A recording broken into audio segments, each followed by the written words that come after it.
I've been driving snowplow for the Alaska Department of Transportation for, 11 years now. My route is State Route 47, 163 miles of empty highway between Coldfoot and the Dalton Junction. No towns, no gas stations, just endless tundra, mountains, and a two-lane road that disappears into the dark. Most nights I'm completely alone out there. Just me, the plow, and the occasional crackle of static from the radio. 6, sometimes 7 hours straight without seeing another human being. I used to like it that way. The solitude, the quiet. But, there's a difference between being alone and feeling like you're being watched.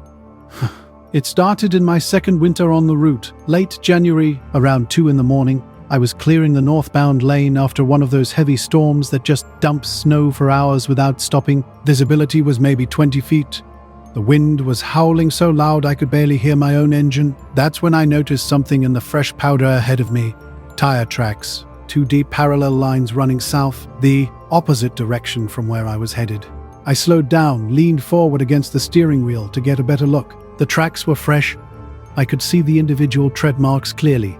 Snow was already starting to fill them in, but they couldn't have been more than 10-15 minutes old. I grabbed the radio.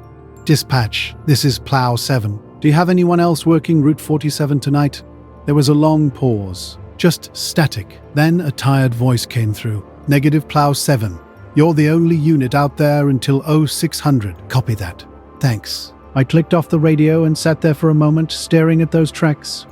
My first thought was, maybe someone had turned around. A lost truck driver. A tourist who didn't realize how bad the roads were. But here's the thing. I had just cleared this exact stretch less than an hour ago. The southbound lane was completely buried. At least 2 feet of fresh, untouched snow. Nobody could have driven through that, not without a plow. I kept driving. At mile 83, the tracks were still there, still heading south, still fresh. At mile 85, they veered off the road and disappeared into the trees. I stopped the plow, sat there with the engine idling, wipers thumping back and forth, watching those tracks lead straight into the dense black spruce forest. No road, no trail, just trees. I didn't get out to investigate. I'm not an idiot. I put the plow back in gear and kept moving. By the time the sun came up, the tracks were gone, buried under fresh snowfall. I told myself I'd been seeing that I was exhausted, that the shadows and the storm had played tricks on my eyes. But the next week, they came back. Same location, mile 81. Same tire tracks heading south. This time I stopped and got out of the cab. The cold hit me immediately. The kind of cold that feels like it's cutting straight through your clothes and into your bones. I walked over to the tracks and crouched down beside them. The tread pattern was perfect, deep and clean. Commercial-grade tires, the kind you'd see on a heavy freight truck. I stood up slowly and looked in the direction the tracks were heading. Nothing but darkness. Just the wind and the falling snow. Then I looked the other way. North, where the vehicle would have had to come from. Also nothing. No headlights. No engine sounds. No sign that anyone had been there at all. I pulled out my phone to take a picture. The screen lit up for maybe 3 seconds before the battery died from the cold. Back in the cab, I radioed dispatch again. "Dispatch, Plow 7. Have there been any reports of missing vehicles, abandoned trucks?" "Abandoned trucks?" "Negative 7. Why do you ask?" "No reason. Just checking." I didn't tell them what I was seeing. I didn't know how to explain it. I was going to follow them. It was late February, a clear night with a full moon, the kind of night where you can see for miles across the tundra. The tracks appeared right on schedule. Mile 81, but this time they didn't veer off into the forest. They stayed on the road, perfectly straight, heading south. I raised my plow blade and started following them. Mile 79. The tracks were still there. Mile 77. Still there. At mile 75, something changed.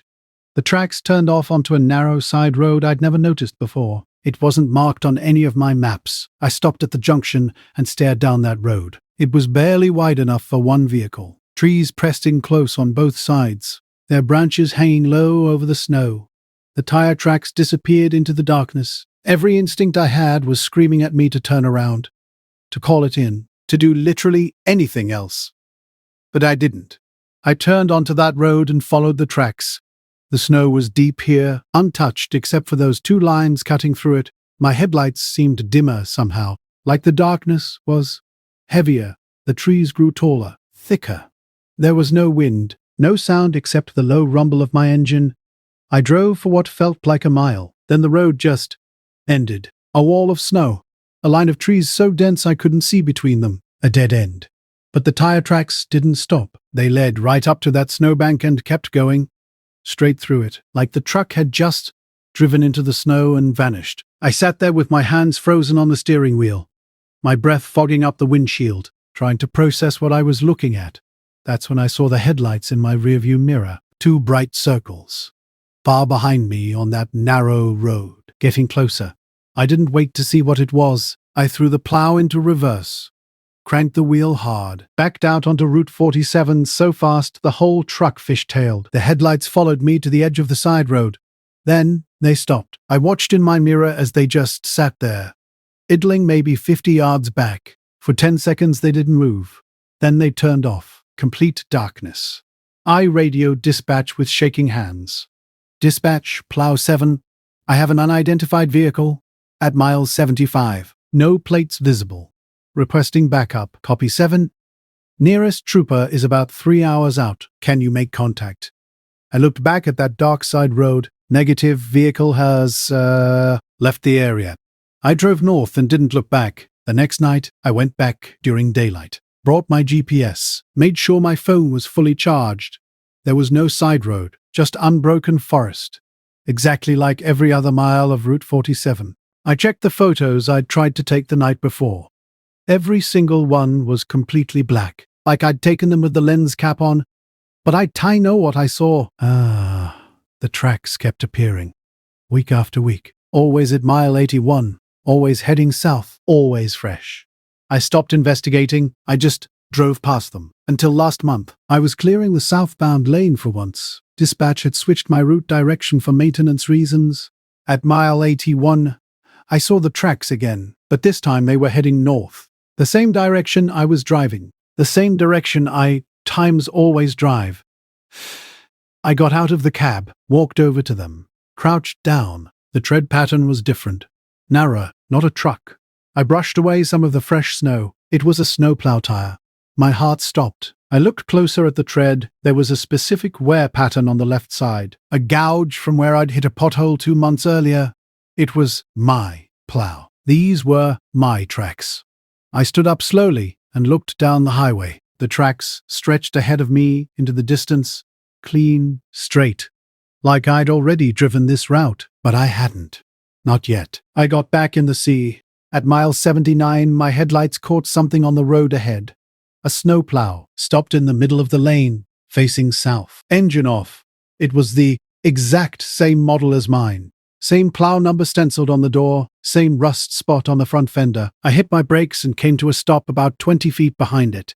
The cab was dark, empty. I reached for my radio. Dispatch, Plow 7. I have an abandoned DOT vehicle at mile 79, requesting immediate. The headlights on the other plow turned on. I froze. Then the engine started. I could hear it over the sound of my own. Slowly it began to move forward, rolling south, away from me. I watched it disappear into the falling snow. When I reached mile 79, there was nothing there. No plow, no tracks, just fresh, undisturbed snow. I reported everything to dispatch.